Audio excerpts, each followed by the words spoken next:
Hola, and welcome to episode 1 of the Iberian Portfolio series brought to you by Vineyard brands. So we're going to start our journey, and this place is very special to me, España, Spain.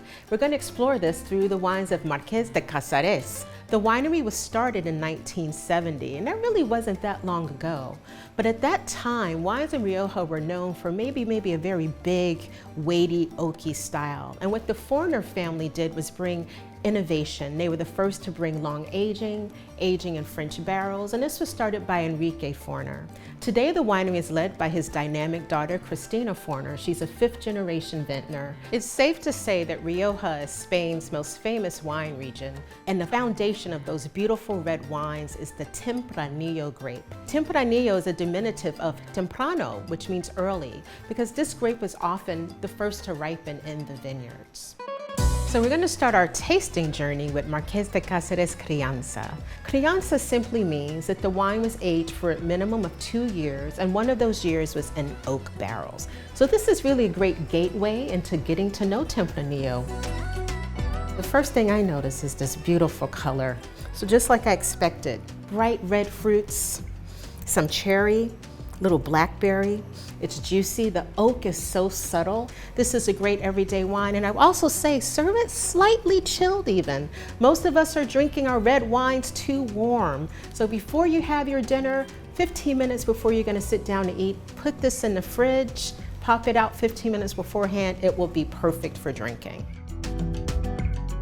Now the Crianza was absolutely delicious, but sometimes you're craving something a little more complex. That's where Reserva comes in. So we're talking about additional aging time. So 2 years in barrel and 2 years in the bottle. So that's the first clue that this wine has had more time to develop more nuanced secondary flavors. Glug, glug, glug, my favorite sound in the world.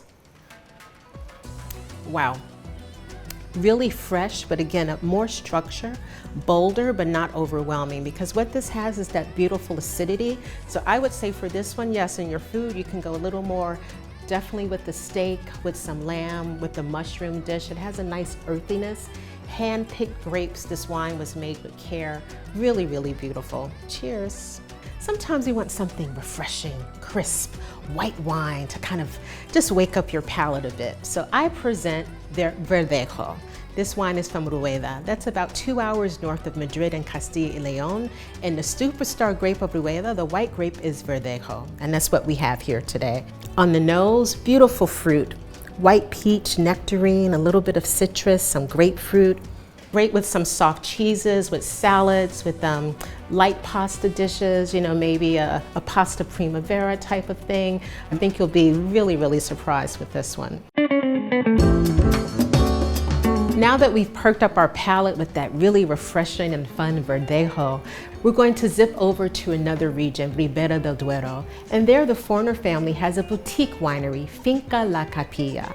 They also have the Tempranillo grape, but it can be called Tinta del País or Tinto Fino. Ribera del Duero is a really harsh climate. It gets really cold. It's a little more rugged. The grapes really have to maybe work a little harder. They have thicker skins, more concentration. So the wine is a different expression of the Tempranillo grape. So this is La Capilla Ribera del Duero. So La Capilla Crianza is mostly Tempranillo or Tinta del País, but there's a kiss of Merlot, just 3%. So I'm really curious to see what that's going to bring to the profile of this wine. I'm here. This is kind of a sultry wine, bigger fruit, dark fruit.